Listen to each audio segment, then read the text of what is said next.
কেউ যদি প্রশ্ন করে ডোনাল্ড ট্রাম্পের কোন জিনিসটা প্রেডিক্ট করা যায়, আমার জবাব হবে এরকম, তার আনপ্রেডিক্টেবিলিটিটাই প্রেডিক্ট করা যায়। মানে কতটা আনপ্রেডিক্টেবল সেটাই আসলে আমরা কখনো খুঁজে পাবো না। ওয়েস্টে কেউ ফান্ড করে এমনও বলে যে ট্রাম্পকে প্রেডিক্ট তিনি নিজেও সম্ভবত করতে পারেন না। মানে তিনি একটা কথা কখনো হয়তো বললেন, সেই কথাটা হয়তো মন থেকেই বলেছিলেন, কিন্তু উনি এত ইম্পালসিভ, উনি হঠাৎ হঠাৎ যে কোনো কিছু করে ফেলতে পারেন। আমরা নিশ্চয়ই এর মধ্যে এই খবরটা দেখেছি, আমেরিকা ইরানে হামলা করেছে। আমেরিকা ইরানে হামলা করবে এই সম্ভাবনা বেশ ভালোভাবেই ছিল। আমি গতকাল তার একটা বক্তব্যের সূত্র ধরে বলেছি যে তিনি এই সম্ভাবনাটা রাখছেন। এটা তিনি নেহায়াত যে ইরানকে ভয় দেখাতে চাইছেন তা না, তিনি এই সম্ভাবনাটা রাখছেন। কিন্তু যে কারণে কেউ বা অনেকেই একটু অবাক হয়েছেন সেটা হলো একটা মানুষ এতটা আনপ্রেডিক্টেবল হবেন এটা হয়তো অনেকেই ভাবেননি। আমরা জানি ইসরায়েল ইরানের সংঘর্ষ শুরু হয়ে যাওয়ার পর, আমি কয়েকদিন আগেই বলেছিলাম যে এটা ঠিক যুদ্ধ বলা যাবে না, কারণ দুটো দেশের কেউই পরস্পরের বিরুদ্ধে যুদ্ধ ঘোষণা করেনি। সেই সংঘর্ষের পর একটা পর্যায়ে এসে ডোনাল্ড ট্রাম্প ইরানকে 2 সপ্তাহ সময় দিয়েছিলেন যেন এর মধ্যে ইরান তার দাবি মেনে নেন, নিঃশর্ত আত্মসমর্পণ এবং তার পারমাণবিক কর্মসূচি বন্ধ করা ইত্যাদি। অনেকেই ভেবেছিলেন এই 2 সপ্তাহ তিনি সময় নিচ্ছেন, যে কোনো কারণেই হোক, একটা হতে পারে যে এর মধ্যে ইরানের উপরে চাপ তৈরি করবেন, নেগোশিয়েট করবেন, অথবা হামলার প্রস্তুতি নেবেন, হামলার জন্য কিছু মিলিটারি হার্ডওয়্যারের প্রস্তুতি প্রয়োজন হয়। কিন্তু এই 2 সপ্তাহ সময় তিনি দেবেন এই রকম একটা আলাপ হয়েছিল, কিন্তু না, দেখা গেল তিনি ইরানের 3টা পারমাণবিক স্থাপনা ফোর্দো, নাতাঞ্জ এবং ইস্পাহান 3 জায়গাতেই অ্যাটাক করেছেন। বিশেষ করে ফোর্দোর কথা তিনি আলাদাভাবে বলেছেন তার ট্রুথ সোশ্যাল স্ট্যাটাসে, যেটার মাধ্যমে তিনি এই হামলার কথা বিশ্ববাসীকে জানিয়েছেন। সেখানে বিশাল বমিং হয়েছে ইত্যাদি ইত্যাদি। কারণ দীর্ঘদিন থেকে দীর্ঘদিন মানে এই সংঘর্ষ হওয়ার পর দীর্ঘ সময় ধরে ফোর্দো যে পারমাণবিক স্থাপনা সেটা নিয়ে প্রচুর আলোচনা হয়েছে। সেখানে তাদের সবচেয়ে সফিস্টিকেটেড, সবচেয়ে মূল সেন্ট্রিফিউজগুলো, যেগুলোর মাধ্যমে ইউরেনিয়াম এনরিচমেন্ট হয়, সেই সেন্ট্রিফিউজগুলো ওখানে সবচেয়ে বেশি আছে এবং সেটা পাহাড়ি এলাকায় খুবই মাটির গভীরে আছে। সেখানে আমেরিকা অ্যাটাক করে সেটাকে ধ্বংস করবে এই আহ্বান নেতানিয়াহু জানাচ্ছিলেন, কারণ যে বোমা দিয়ে এটা ধ্বংস হওয়া সম্ভব বলে বলা হচ্ছিল GBU-57, সেই বোমা আমেরিকারই আছে। শুধু সেটা না, সেই বোমা ভীষণ ভারী, 13-13.5 টন ওজন একটা বোমার। সেই বোমাটা ক্যারি করে নিয়ে যাওয়ার মতো বিমান একমাত্র আমেরিকারই আছে, B-2 স্পিরিট। ইনফ্যাক্ট B-2 দিয়ে অ্যাটাক হয়েছে, এটাই আমরা এখন পর্যন্ত জানতে পারছি। জনাব ট্রাম্প যে কাজটা করলেন সেটা খানিকটা অবাক কারো লাগলো যে 2 সপ্তাহ আগেই এটা, ওই যে বললাম, তার আনপ্রেডিক্টেবিলিটিটাই প্রেডিক্টেবল, সুতরাং এটাও খুব অবাক হওয়ার ব্যাপার না। আমরা একটু আলোচনা এখন করব এটার ইম্প্যাক্ট কি হতে পারে, এটা ভবিষ্যতে কি রেজাল্ট আমাদের দিতে পারে। মধ্যপ্রাচ্যে কি একটা অল আউট যুদ্ধ বেঁধে যাবে? ইরানের কি করলে তার দিক থেকে ভালো হয়? সবার আগে আমরা একটু জানতে চাই কতটা ক্ষয়ক্ষতি হতে পারে। যেমন ধরুন, আমরা ফোর্দো নিয়ে এই কথা বলি, এখানে বাংকার ব্লাস্টার দিয়ে এটা ধ্বংস করা যাবে এই সম্ভাবনা খুব কম। GBU-57 পেনিট্রেটিং পাওয়ার যতটা, নাতাঞ্জে যে স্থাপনা আছে, ভূগর্ভস্থ স্থাপনা, সেটা আরও নিচে আছে বলেই পপুলারলি নোন। এগুলো প্রত্যেকটা আসলে ক্লাসিফাইড তথ্য, সবই ক্লাসিফাইড। এটা কত নিচে আছে সেটাও ক্লাসিফাইড, এমনকি GBU-57 যে তথ্য পাই যে এটার পেনিট্রেটিং পাওয়ার এতটা, এটাও আসলে ক্লাসিফাইড তথ্য। এগুলো অনেকগুলো বিভিন্ন সূত্র থেকে পাওয়া যায়। তো ইভেন এমন বলা হয়েছে যে একটা বোমা মারা হলো, সেটার একটা ক্রেটার তৈরি হলো, সেখানে ঠিক একই পয়েন্টে আরেকটা, তাহলে সেটা আরও বেশি ভেতরে যাবে, তারপর আরেকটা, এরকম বেশ কয়েকটা হামলা করলে হয়তো নাতাঞ্জের ভূগর্ভস্থ জায়গা ধ্বংস করা যেত। যদিও ট্রাম্প দাবি করেছেন এটা ধ্বংস করা গেছে, পুরোপুরি ধ্বংস করা গেছে। আবার ইরানের দিক থেকে বলা হচ্ছে এখানে কিছুই হয় নাই, যেটা প্রবেশ পথে সামান্য কিছু এদিক সেদিক হয়েছে, কিন্তু মেজর কিছু হয় নাই। কিন্তু তার চাইতে জরুরি কথা, খুবই প্রেডিক্টেবল একটা হামলা এখানে হবে, এখানে বা অন্যান্য নিউক্লিয়ার যে সাইটস আছে সেখানে হবে, এটা তো ইরান জানে।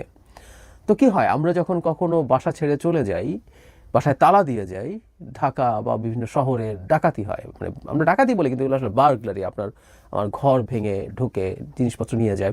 আমরা দামি জিনিসপত্র সামলে নেই, স্বর্ণ থাকলে সেটা নিয়ে যাই, সাথে কারো কাছে দিয়ে যাই, টাকা নিয়ে দিয়ে যাই। সো আমরা একটা রিস্ক খুবই কম থাকলেও সেটা অনুযায়ী আমরা সাধারণ মানুষের ব্যবস্থা নেই। কথাটা এই জন্য বললাম, যা করা হলো, ধরে নিলাম যে ফোর্দো পুরো ধ্বংস করে ফেলা গেছে, ইরান তার ফিসাইল ম্যাটেরিয়াল এখানে রাখার তো কোনো কারণ নেই। তার সেন্ট্রিফিউজের একটা বড় অংশ সেখান থেকে সরিয়ে ফেলার কথা।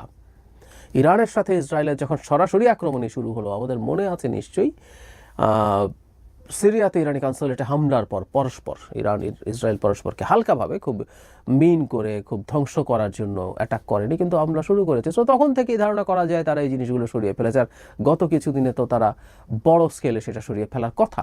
এটা খুবই মানে সাধারণ কাণ্ডজ্ঞান। ইরানও তাই দাবি করছে যে তাদের জিনিসপত্র ওখানে নাই, তারা এগুলো সরিয়ে ফেলেছেন। ফলে আমেরিকার এই হামলাটা কি তাহলে শুধুমাত্র ফেস সেভিং?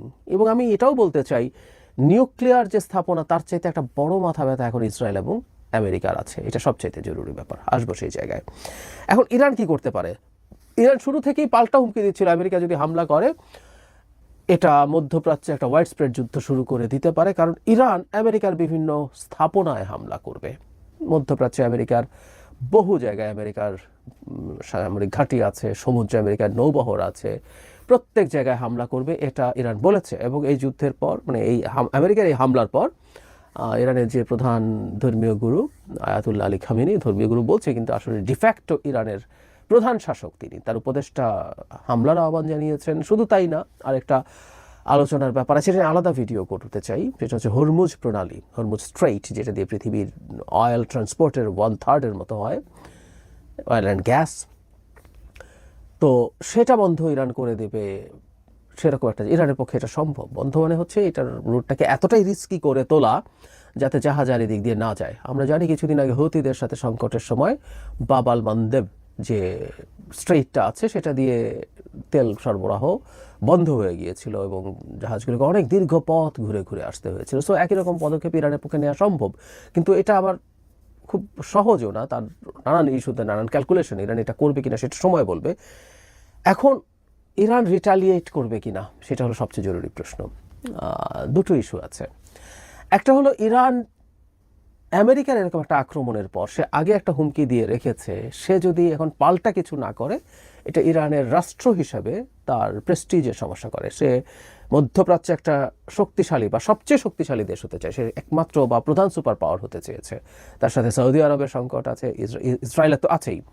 সো সে বলার পরে এটা না করে থাকা তার জন্য কঠিন, সুতরাং সে কিছু করতে পারে। কিন্তু এটা করা মানেই হচ্ছে আরও আমেরিকান অ্যাটাক আমন্ত্রণ করা।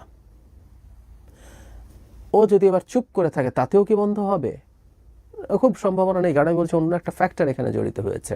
তাহলে আমরা এই জায়গাটা খেয়াল করি, ইরান যদি অ্যাটাক করে তাহলে আমেরিকা আরও পাল্টা আঘাত করার তার যুক্তি তৈরি হবে নিজের কাছে বা তার জনগণের কাছে, যে আমেরিকান অ্যাসেটস অ্যাটাক হচ্ছে ইরানকে দিয়ে এখন সরাসরি, সুতরাং আমরা রিটালিয়েট করব। ইরান আরও অনেক বেশি আক্রমণের শিকার হতে পারে। ফলে অ্যাপারেন্টলি এটা মনে হতে পারে ইরান যদি চুপ থাকে এখন যতটুকু হয়েছে, কারণ তার আসলে মেজর ক্ষয়ক্ষতি হয় নাই। মানে যে 3টা স্থাপনায় তারা আক্রমণ করেছে আমেরিকা, সবগুলো যদি খুবই সাকসেসফুল হয়েও থাকে, ইরানের যে মূল জিনিস বাঁচানোর দরকার ছিল সেটা সে আগে সরিয়ে ফেলেছে। এটা একটু আগেই বললাম, তার পারমাণবিক প্রযুক্তির যা যা আছে, তার যা টেকনোলজিক্যাল হার্ডওয়্যার যেগুলো ওখানে রয়েছে সেগুলো সরিয়ে ফেলার কথা। সো এটা ভেবে ইরান যদি মনে করে যে আমি আর পাল্টা আক্রমণ করলাম না, so that I can avoid further American attacks, এটা ভাবতে পারে। এটা আমার কাছে মনে হয় নট এ ব্যাড অপশন।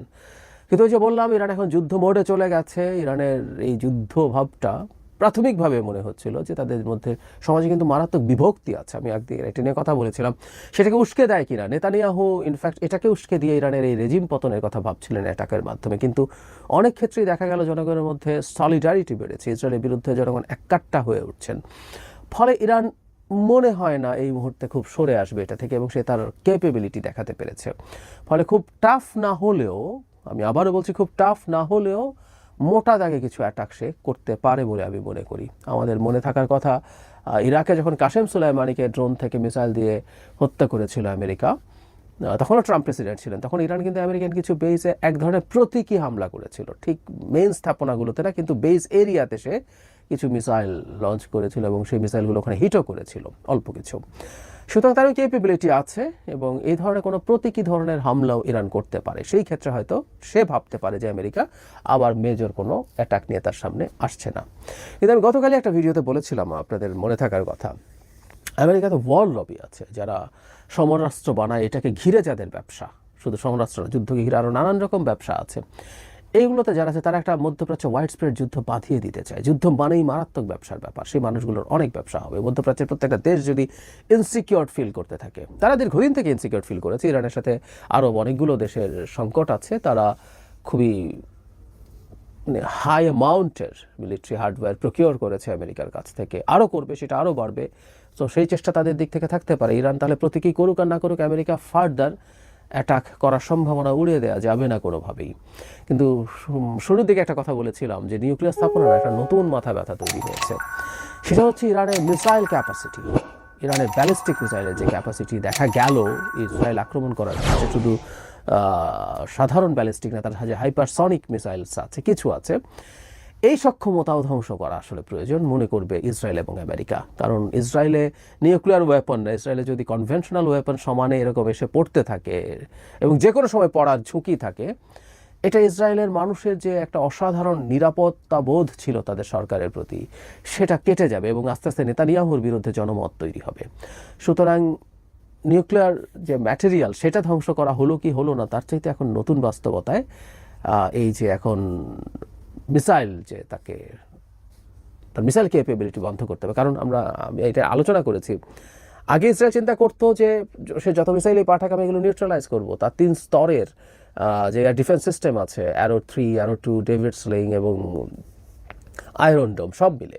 কিন্তু সেই ক্যাপেবিলিটি যখন আস্তে আস্তে তার যেহেতু ক্যাপেবিলিটি কমে গেছে, তার ইরান যে পরিমাণ ড্রোন, ক্রুজ মিসাইল সহ ওভারওয়েলম করছে, তার যে এটাকে নিউট্রালাইজ করার জন্য যে পাল্টা ক্ষেপণাস্ত্র, সেগুলোর সংখ্যা যেহেতু কমছে, তাহলে ইরানের এই লঞ্চিং বন্ধ করতে হবে এবং ইরানের এইখানে যেটা তৈরি হয় ব্যালিস্টিক মিসাইলস যেখানে তৈরি হচ্ছে, সেগুলো ধ্বংস করতে হবে। সেই বিবেচনা যদি করি, আমেরিকার আরও মেজর অ্যাটাক রুল আউট করা যাবে না। আর ডোনাল্ড ট্রাম্প যখন একবার আক্রমণ করে ফেলেছেন, একবারও যদি আক্রমণ না করতেন, ভয় দিয়ে চাপ দিয়ে যদি একটা ডিল করাতে পারতেন, যেটা তিনি প্রায় বলেন, তিনি আসলে এই একটা ব্র্যান্ডিং যেহেতু নিজ সম্পর্কে করেন, আমি যুদ্ধ ছাড়াই ডিল করাতে পারি, সেটা হয়তো তার জন্য ভালো হতো। কিন্তু আমাদের দেশেরও কিছু মানুষ মনে করতেন ডোনাল্ড ট্রাম্প প্রেসিডেন্ট হওয়া উচিত, কারণ তিনি যুদ্ধ করবেন না। এটা হাস্যকর কথা ছিল, এটা নিশ্চয়ই তারা হাড়ে হাড়ে বুঝতে পারছেন। আমরা তখনও এই আলাপ অনেক করেছি। শুধু সেটা না, তিনি বেনিয়ামিন নেতানিয়াহুকে এমন বন্ধু বলছেন তার জাতির উদ্দেশ্যে ভাষণে, এরকম সম্পর্ক আগে কখনো কারো সাথে ছিল না। খানিকটা রাশিয়া যখন ইউক্রেন আক্রমণ করে, তখন চায়না উইদাউট লিমিটস যে বন্ধুত্বের কথা বলছেন, সেই ধরনের বন্ধুত্বের কথা বলছেন। সুতরাং বটম লাইন হচ্ছে, নেতানিয়াহু সফল হলেন। তিনি চেয়েছেন ট্রাম্পকে যুদ্ধে ডেকে আনার জন্য, টেনে আনার জন্য। সেটার জন্য অনেক কিছুই হতে পারতো, অনেক পথ তিনি করতে পারতেন, কিন্তু সেটা হয়ে গেল। আমি ধারণা করি এখন আমেরিকা আসলে এতটুকুতে থেমে যাবে না। ইরান রিটেলিয়েট করলে তো আমেরিকা এটাকে আবার ফার্দার এসকালেট করবেই, কিন্তু ইরান যদি নাও করে, আমেরিকা সরে আসার সুযোগ নেই এবং আমেরিকাকে এখানে ছড়িয়ে রাখা, যেখানে এনগেজ রাখার জন্য ইসরায়েল আরও অনেক কাজ করবে। এবং কি এই রকম আলোচনাও আছে যে সে তার মিসাইল ইন্টারসেপশন কিছু কমিয়ে দিচ্ছে, মানে তার যত সক্ষমতা আছে ততটা না দেখিও আরেকটা কমিয়ে দিচ্ছে, কিছু মিসাইলকে সে মাটিতে পড়তে দিচ্ছে, তার টার্গেটকে আঘাত করতে দিচ্ছে, মানুষের হতাহত হতে দিচ্ছে, যাতে এই মেসেজটা সে আমেরিকাকে দিতে পারে যে সে ভালনারেবল হয়ে পড়ছে, আমেরিকার জনগণকে দিতে পারে, সারা পৃথিবীতে যে ইহুদিরা অন্তত জায়নিজমে বিশ্বাসী, তাদের উপরে যাতে চাপ তৈরি করা যায়, তারা যেন আমেরিকাকে চাপ তৈরি করে এই যুদ্ধে ইনভলভ হওয়ার জন্য। সুতরাং আমেরিকা মোটা দাগে এখানে ইনভলভ হবে। সো ইরান এই দফা যদি থেমেও থাকে, আমেরিকা যদি ক্রমাগত আক্রমণ করতে থাকে তার বিভিন্ন স্থাপনায়, ইরানকে তখন আসলে তার যা যা কথা ছিল, তার তো ক্যাপেবিলিটি আছে আমেরিকার বিভিন্ন সামরিক স্থাপনা আঘাত করা, সেটা করতে সে হয়তো বাধ্যই হবে শেষ পর্যন্ত। এবং এটা মিডল ইস্টে একটা ওয়াইড স্প্রেড যুদ্ধ ছড়িয়ে দিতে পারে। এবং সেই পুরনো কথা আবারও বলি, কোনো একদিন তৃতীয় বিশ্বযুদ্ধ যদি আমরা রেকগনাইজ করি হয়েছে, তখন আমরা আসলে বলবো এইগুলো তৃতীয় বিশ্বযুদ্ধের পার্ট ছিল।